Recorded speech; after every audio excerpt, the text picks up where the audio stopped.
to New York's #2 sports show. The Rangers get a really big win. They win Game 2 in overtime. They win by a score of 2-1, and the game-winning goal is wristed home by Barclay Goodrow. So Goodrow's the hero. And look, he's had a really good playoffs. It was his fourth goal of the playoffs in 12 games. He had 4 goals in 80 games in the regular season. But it's beyond that. I mean, I think that adds to it. But when I think about the bottom 6, there's been, I'd say, ranging contributions. But Goodrow's kind of been the glue. And I think relative to expectation and relative to what you might think he could provide offensively, he's done a pretty nice job. And this is coming from someone who's been a pretty harsh critic of Goodrow this season, where I felt like his game really took a major dip from the past 2 years. But he looks good. Like, just beyond even the fact that he had this really big, important overtime goal. And I think back to it, I mean, forgetting about even what he did in Tampa, winning the 2 cups in Tampa Bay, and really being a key part of that line with Yanni Gourde and Blake Coleman, he had a huge Game 7 overtime goal with the San Jose Sharks against the Vegas Golden Knights. So he does have clutch in him. And that was the case tonight. Rangers really needed this. I think if they had gone down 2-0, it would have been tough. To win 4 of 5 against this Florida team would not have been easy. And I think that it being 1-1 after 2 games is kind of exactly where it should be. These have been pretty even games, could have went either way. And so for it to be evened up, I think both teams are okay with that. I mean, obviously, again, would you love the Rangers to be up 2-0? Yes. But now the mission is to go into Florida and take a game. If you can take 2, even better. But if you can take 1, now it becomes a best of 3, where games 5 and 7 are at MSG. Although, again, I think that you're going to see some road team success in this series. But great goaltending on both ends. I mean, Igor, really good after, last game, it wasn't as if he was bad. He definitely wasn't bad last game, but I think there was a little left to be desired. And in this game, Igor was fantastic. He made 26 saves on 27 shots. And the funny thing is that, we know the Rangers have been really good special teams wise. Well, not so much the case in this game. Florida goes 1 for 2 in the power play. Rangers go 0 for 4. So in terms of 5-on-5, Rangers won that battle 2-0. But definitely a better game by the Rangers in this one. And I should mention, if I haven't already, I probably haven't, I was at this game. Very fortunate. I've been to 2 playoff games this season, and both ended in Ranger overtime wins. So fortunate in many ways, lucky to have been there. It was fun. I went to Game 2 last round where Trocheck had the game winner in double overtime, and then, of course, tonight with Goodrow. And so now the Rangers are 3-0 in overtime in the postseason. And what's pretty awesome is they snapped. The Florida Panthers had won 11 straight playoff overtime games, which was second all-time to the Montreal Canadiens. They had a streak in the 90s that spanned 14 games of consecutive overtime wins. So, I don't think I brought that up in the preview episode, but I thought about it afterwards, and it's like on the one hand, or maybe I had brought it up at one point, either last episode or again in the preview, in the fact that on the one hand, it's impressive to win that many in a row, but also they were due to lose. Like it was going to happen, and it did here. But yeah, I thought really just a good hockey game. Back and even though you didn't have a crazy amount of offensive scoring chances, just a well-played game. And the way I see this series, I think it's going to go 6 or 7. I would be really surprised if one of these 2 teams wins the next 3 and it ends in 5 games. I don't see it. And so the goal for me as a Ranger fan is to, find a way to take 2 of the next 3, go up 3-2. But I'm taking it way too far ahead. As far as lineup changes, a pretty significant one. And as we kind of thought might happen, Matt Rempe was inserted into the lineup, which I agreed with. I think and again, I thought Rempe was pretty good tonight. He ended up playing over 10 minutes, which I think was the second most ice time he's had this season for the Rangers.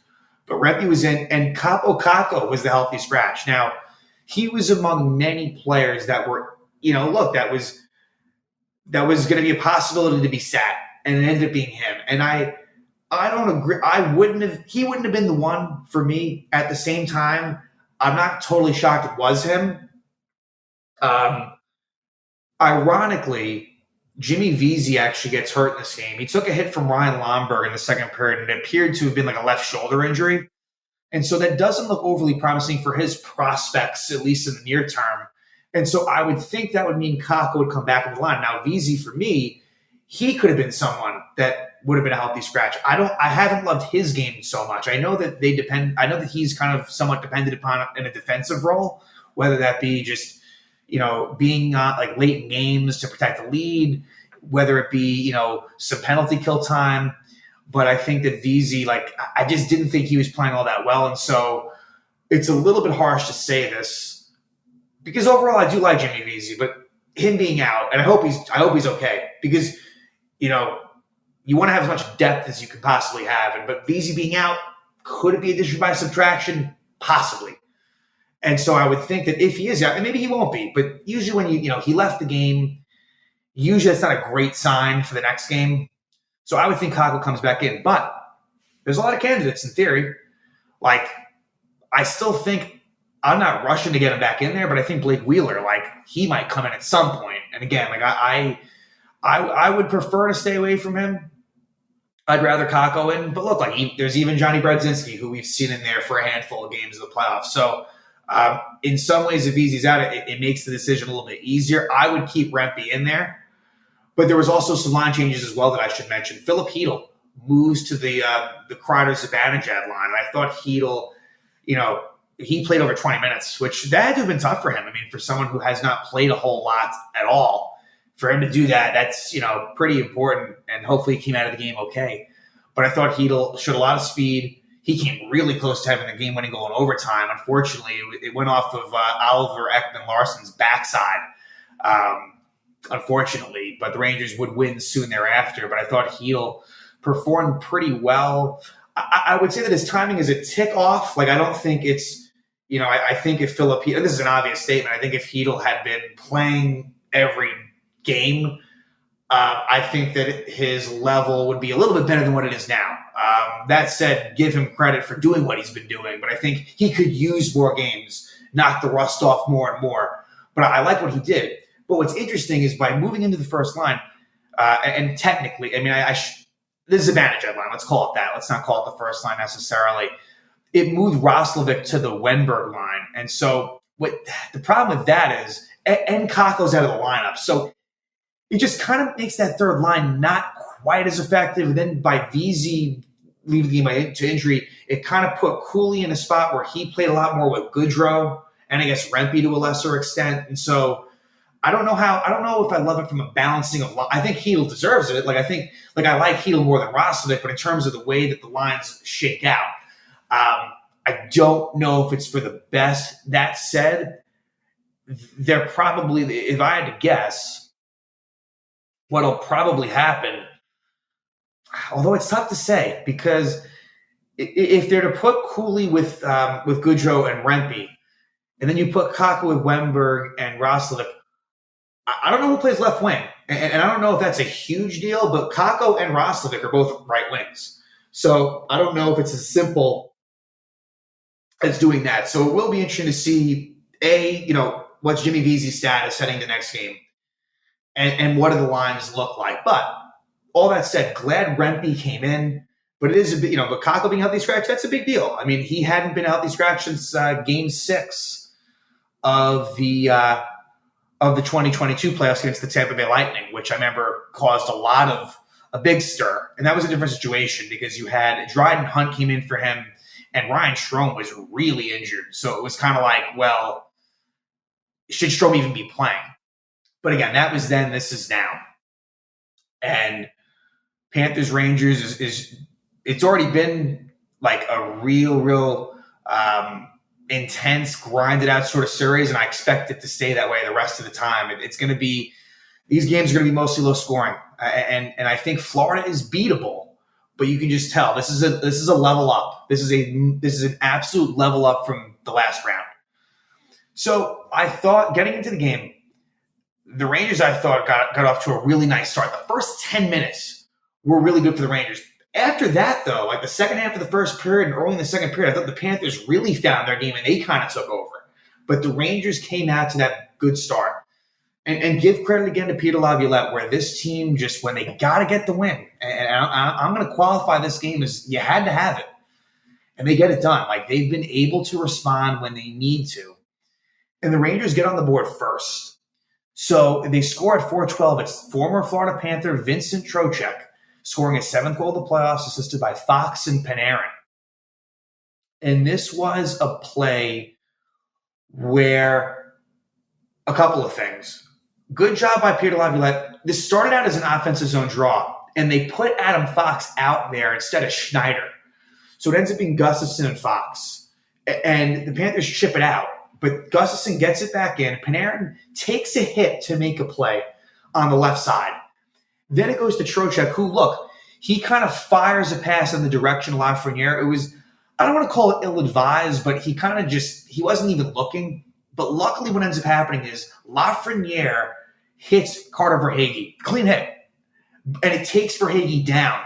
And from that, it's kind of a little bit of a, I guess you could almost call it like a little mini 2-on-0 or 2-on-1 where Fox gets the puck and finds a wide open Vincent Trocheck who just easily taps it in, where Bobrovsky was just, there was not much, he couldn't do anything on that one. And so a lot of credit all around there, really to everyone on the ice. Again, Gustafsson for getting it in quickly, Panarin taking the hit, Lafreniere with the hit on Verhaeghe, Fox with a nice pass to Trocheck. So Adam Fox logged a lot of minutes in this game. Look, he's not himself, but at least like that's meaningful. That's a really big play by him. And as much as he, has, it sucks because he's definitely not playing 100%. He's still like defensively, he's still giving it his all and still is, at the end of the day, someone you want to have out there than not.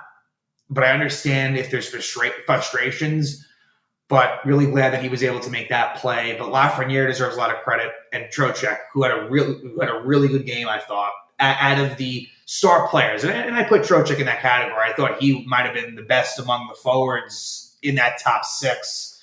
But what happens is Verhaeghe kind of loses his cool and gives Lafreniere a nice, sort of cross check to the face. And it ends up in a Ranger power play coming out of that. So it ends up being Verhaeghe gets 2 minutes, Lafreniere gets 2 minutes, and Matthew Tkachuk also gets 2 minutes. So the Rangers end up with a 5-on-4 power play, and this would have been nice to solidify that lead and to give them a 2-0 lead, but they weren't able to do it. And there was one really good chance by Zibanejad, and I'll say this, Mika, it's been a rough first 2 games for Mika Zibanejad. A lot of turnovers, whereas he was playing really, really well in that Capital series, the first half of the Hurricane series, his play has kind of fallen off just a little bit. I think he can get it back. But again, just I don't love what I've seen eye test-wise from Zibanejad. And keep in mind, I was at the game, so my perspective is a little bit different than it would be watching on TV. But Rangers don't score in that power play. And then at 9:56, Dmitry Kulikov's called for interference on Alexander Wenberg. Now, when this happened, I thought it would be a major penalty. Kulikov got him up high. I thought that there was definite head contact. So I was a little bit surprised. I'm not sure what they were saying on the broadcast, but to me, I thought that was going to be a 5-minute penalty. But it ends up only being a minor for Kulikov. Wenberg was all right. Wenberg, I was worried maybe there'd be a concussion there, but he was okay. And you know what's the messed up thing? If Wenberg was laying there on the ice, I tend to think they would have called it a major. I do think that they let that affect them sometimes. But it's a 2-minute penalty. And again, the Rangers don't score on the power play. So that's the Rangers. They need to get that power play going. It's a good sign that they were able to win despite the power play not being so effective, but that's going to be key the rest of the series. They need to round that into form because, let's be honest, I think the power play has also it did get that big Kreider goal in Game 6, but overall I feel like it's taken a little bit of a dip back, but that does happen. They're more than capable of getting it back going. But then after that, I thought the Panthers really ramped up their game. And they started to take it to the Rangers a little bit in the second half of the first. What ends up happening is at 17:10, Barclay Goodrow's called for interference on Alexander Barkov. And I didn't get a good look at this, but apparently Barkov maybe embellished a bit. So I'm not sure, that may have not been a great call on Goodrow. Not going to debate that. But what I didn't agree with was Laviolette had a decision to make where there was an icing and the Wenberg line was on with Roslovic, presumably, I believe, Roslovic and Cooley. And then Igor makes a save. So he has the chance to switch lines in the defensive zone, and he does. And he goes to the fourth line, even though they had been on the shift before. And I understand it's a defensive zone draw. But I in the moment, I just didn't agree with that. To me, like I would have maybe at that, I think it might have been the Zibanejad's line. I think it was their turn to maybe go on. So I didn't love it. And ultimately it leads to the Rangers taking that penalty. That decision, again, I know that I'm sure that's something that happens a lot where the Goodrow line is on for the defensive zone draw, but ultimately the Panthers get a power play and they score on it. At 18:09, it's a goal by Carter Verhaeghe, his 8th goal of the playoffs from Bennett and Lundell. And so what also hurts is Goodrow being in the box, one of your top penalty killers. I'm not. What ends up happening is Wenberg ends up on the ice, and I know he does kill penalties, but I think if Goodrow had been on, I'm not sure if it would have gotten to Wenberg at that point, and he kind of goes down onto the ice, and he was trying to kind of stop Verhaeghe, and Verhaeghe makes it, nice patience, nice little move, and he takes a wrist shot, and it goes past Igor 5-hole. Not sure if Igor got a good look at it, but either way, big goal for Verhaeghe. Panthers tied up at 1, and it ends up being 1-1 at the end of 1, and that kind of stung because it felt like the Rangers had played a good period. But again, to be fair, Panthers did have a good second half to it, so maybe that was what it should have been. So it's 1-1 as we go to the second period. Shot totals were low the whole way through. There was not a single period where a team had double-digit shots. 8-7 Rangers in the first, 9-9 in the second, 8-5 in the third for the Rangers, and then 6-5 Panthers in overtime. Second period, let's talk second. And I'm probably going to go out of chronological order. Obviously, eventually, the Vesey injury happens where he takes the hit from Lomberg. And I felt like the hit from Lomberg, I don't know, it felt a bit late. Like it felt like it wasn't really part of the play. And so unfortunately, Vesey was in a lot of pain and he would leave the game and not return. So the Rangers, that was really the first time I think really all postseason long where they had a player get hurt and leave the game and not come back. I don't recall that happening at other points. So they've been pretty fortunate injury-wise. And look, not to take anything away from Jimmy Vesey, but if that's the injury, they're fortunate that it wasn't someone, more important. Even though I understand that Jimmy Vesey, that there's value to his game, I just don't think he's been playing great lately. And hopefully this can serve, I hope he's not hurt badly. Maybe this can be a reset for him as well. But yeah, Panthers, I thought, got off to a good start in the second. Igor made some pretty big saves. But there was a long stretch of time when there was not much, no stoppages in play. Good flow going on in the set. Once the Rangers kind of found their legs, and I thought some solid back and forth action. There was a point where Wenberg hit at Wenberg, it's just it's tough. It's a combination of him just not being the most offensively skilled and just not the greatest luck, where he, I think, rang one off the crossbar at one point in the second period. I'm trying to think of other situations. There was a play where Jacob Trouba, and I thought Trouba had a good game. I'm going to say that. Trouba had a good game. But there was one play where he tried to make a big hit. He wasn't able to do so. And so from that, Brandon Montour comes in on a bit of a breakaway. Cooley was pressuring Montour from behind, but Montour makes a nice backhand move, but Igor makes the stop. But at 12:15, Kevin Stenlund is called for interference and Filipino for slashing. So it ends up being 4-on-4. They could have, to me, it should have either been a penalty on Stenlund or just nothing on either of them, but they put them both in the box. And then at 12:50, so 35 seconds into that, Aaron Ekblad's called for high stick and Chris Kreider. So the Rangers have a 4-on-3 for 1 minute and 25 seconds, but they don't score. And so that's tough. 4-on-3, that's a better, you're going to get good chances from that. And, Vincent Trocheck was the odd guy out on that 4-on-3, but the Rangers don't score. And then at 19:15, Adam Fox holds Evan Rodriguez. So the Panthers have a power play that goes in the third period, but the Rangers do kill that off, which was good. And yeah, third period. I should also actually, before that penalty ends, at 29 seconds, Carter Verhaeghe high sticks Jacob Trouba. So it was 4-on-4 for a bit. Then the Rangers get a power play on the back end of that and don't score. And that was the last penalty of the game. So there really weren't many penalties in this game. A lot of sort of continuous action, a lot of 5-on-5 play. And look, there were some pretty good chances for both teams in the third. I mean, Panthers, I'd say more so. Really good chance for Carter Verhaeghe on a 2-on-1 with probably about 6 minutes left in the game, where he had a good opportunity. But I'm trying to think if there were any other, good chances. Rangers lines were mixed and matched with Vesey out. It kind of moved coolly to a spot with Goodrow and Rempe. And Rempe was still getting fairly regular shifts, more than he had been in the third period, and he even got a shift or two in overtime. But Wenberg and Roslovic, they were kind of playing with someone different each time, so they had to juggle the lines a bit. But eventually we go to overtime, and I like the way the Rangers played in overtime. I thought they played pretty well. Igor made some big saves, and I forgot to mention, Alexander Barkov had a really good chance late in the second period, a play where the puck goes off the shaft of Igor's stick and off the I think it was also the crossbar. So Barkov had a couple of chances. But yeah, overtime, opportunities both ways. I would say more so low event hockey. There was that great chance by Philip Hedl. Hedl on a play where Kreider takes a shot. The puck goes to Hedl off of the save by Bobrovsky. Nothing Hedl did wrong, but Ekman Larsson was in the right spot, and it goes off his back. And that was tough. But soon thereafter, let's set the stage. Rangers have a defensive zone draw. And kind of similar to how I gave praise to Laviolette for having Fox on for the offensive zone draw, it was nice that in the goal that happened for Trocheck earlier in the game, Vincent Trocheck himself, he's on for this. He didn't take the draw, but he was on for the defensive zone face-off. Goodrow took the draw, wins it. And it ends up going to the neutral zone, but then back into the Ranger zone. And Jacob Trouba makes a very heady play. And it was nice to see Trouba because I think sometimes with Trouba, he gets a little bit frantic and he makes a quick decision when he has more time. He takes the hit, right? So similar to Panarin taking a big hit in that first goal by Trocheck and then Lafreniere getting in on the action too. Trouba takes a big hit from the Panthers and he flips it into the neutral zone. And Barclay Goodrow makes a really nice play to settle it down in the air. It wasn't a high step, not even close. Makes a nice play. Then he is able to dish it over to Vincent Trocheck. And it's a sort of a mini 3-on-2 where in the middle is Will Cooley kind of driving to the net.